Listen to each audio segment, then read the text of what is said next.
Tablighi Jamaat is a Sunni Muslim missionary movement that began in India in 1927. Less than a century old, the group now has tens of millions of adherents in more than 150 countries. Tablighi Jamaat specializes in two things: spreading Islam and spreading coronavirus. Despite warnings about the spread of coronavirus, 16,000 members of Tablighi Jamaat attended a four-day event in Kuala Lumpur, Malaysia, February 27th through March 1st. The New York Times reported on March 20th, "The faithful prayed by the thousands, hands and faces washed at communal taps to signify their purity. They crowded around platters on the floor, scooping up coconut rice with their right hands in the traditional way. And they slept in the mosque or in tents set up in the religious compound. Rows of pilgrims from nearly 30 countries gathered in Malaysia for spiritual renewal." 3 weeks later, participants in the 16,000-strong gathering of the world's biggest Islamic missionary movement had spread the coronavirus to half a dozen nations, creating the largest known viral vector in Southeast Asia. More than 620 people connected to the four-day conclave have tested positive in Malaysia, prompting the country to seal its borders until the end of the month. Most of the 73 coronavirus cases in Brunei are tied to the gathering, as are 10 cases in Thailand. At least 3 coronavirus deaths have been linked to the event. "We talked about religious concepts and our faith in God, not the coronavirus," said al-Matli, a Cambodian seller of used phones who participated in the conclave. Keep in mind, this article is from weeks ago. Many more people have now been infected as a result of Tablighi Jamaat's coronavirus infection celebration in Malaysia. After returning home, Mr. al-Matli and 22 other Cambodian pilgrims tested positive. 2 of their wives are also sick. The outbreak underscores how the pandemic's momentum has moved beyond China, where the virus emerged. And it has thrown a spotlight on Tablighi Jamaat, a century-old missionary movement whose wandering bands of preachers depend on the charity of mosques to shelter them. "None of us have a fear of corona," said one of them, Roni Arif, the head of a community health center. This guy's the head of a community health center in Mamuju, Sulawesi. "We are afraid of God." On March 2nd, Indonesia, the world's 4th most populous nation, had only 2 confirmed coronavirus cases. As of Friday, that figure had risen to 369, with 32 deaths. A cabinet minister is among those who have tested positive.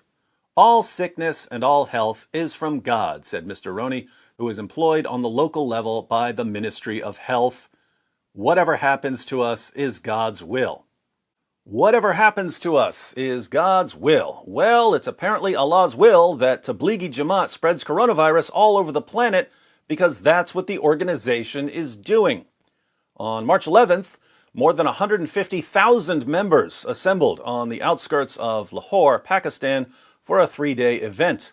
Authorities shut the event down the next day, but the damage had been done.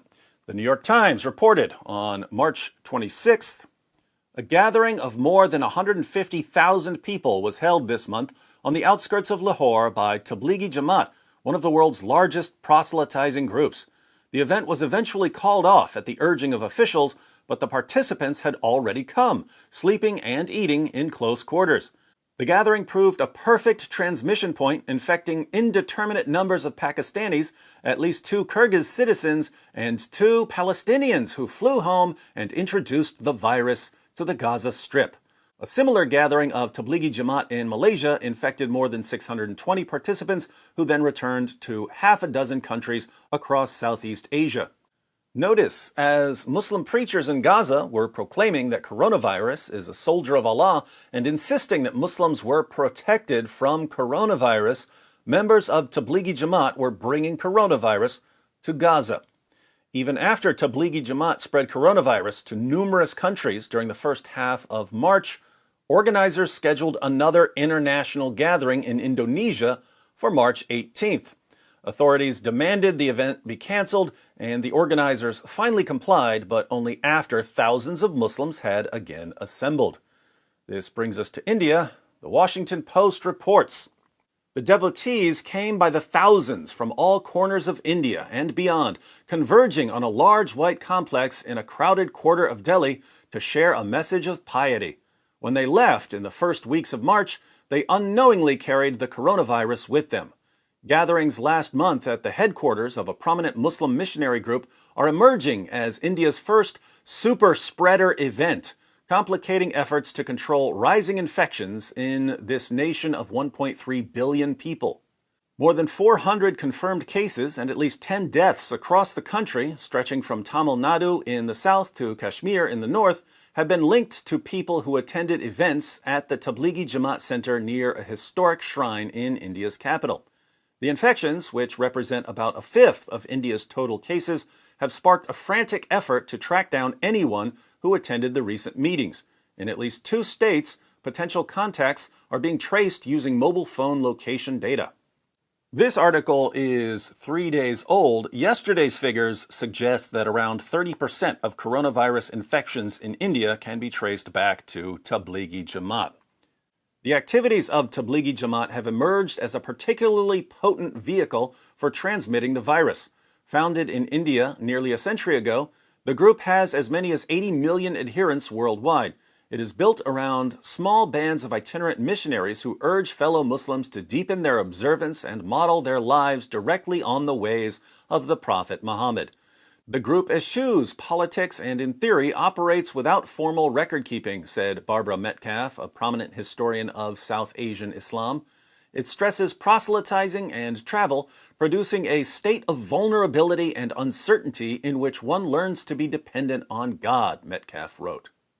Notice this group focuses on going out into the world and preaching and then gathering together for events. Going out into the world and then gathering together for events. Going out into the world and then gathering together for events.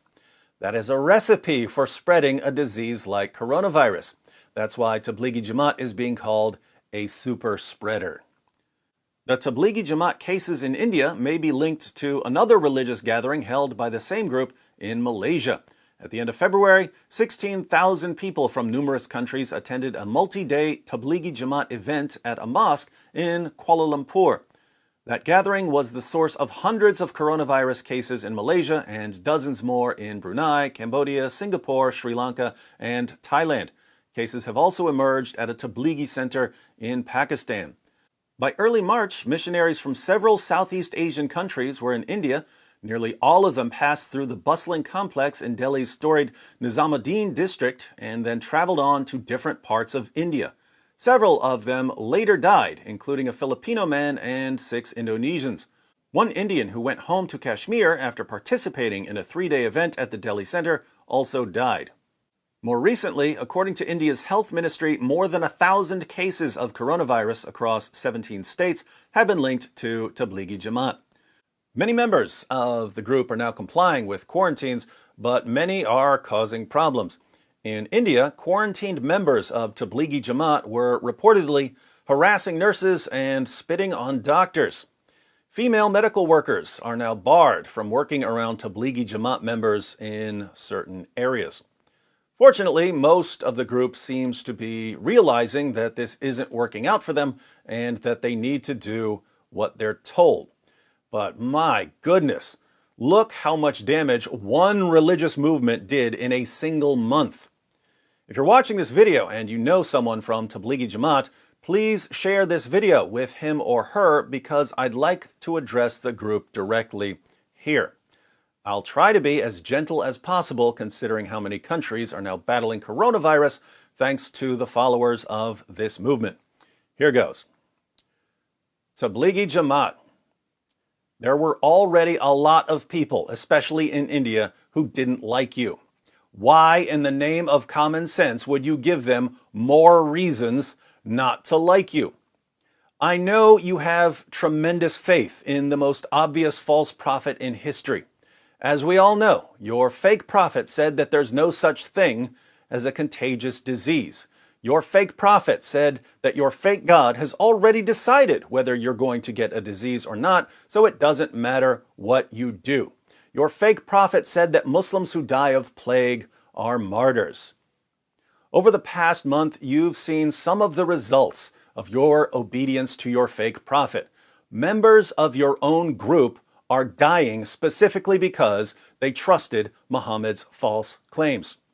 Your prophet's a fake, a fraud, a phony, an imposter, a pretender, a sham. Stop trusting the claims of an illiterate 7th century caravan robber. If you can't trust your prophet to guide you away from a contagious disease, why would you trust him to guide you away from hell? If you can't trust your prophet to lead you to the truth about coronavirus, why would you trust him to lead you to paradise? Obviously, I can't stop you from believing in Muhammad if you're hell-bent on believing his stupid, stupid claims. But as long as the rest of us can see the fruit that grows out of belief in your fake prophet, you have lost the right to be taken seriously. Good luck with your missionary outreach now that your utter contempt for the safety and well-being of the entire world is on full display.